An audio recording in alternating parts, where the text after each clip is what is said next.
ibigay kailangan mo na magtiyaga, pero di mo kailangan na magpakatanga. Kung ayaw na ay ayaw, wag nang ipilit ang gusto. Wag hayaan na ang puso ay madurog ng gusto.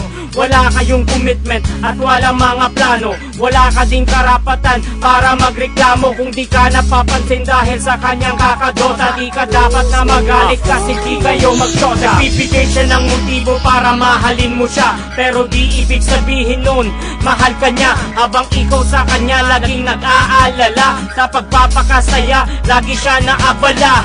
Kahit tumawag ng paulit-ulit para mapansin, kahit ika'y umiyak handa kang tiisin. Wag mo sa'king tanungin kung anong dapat mong gawin.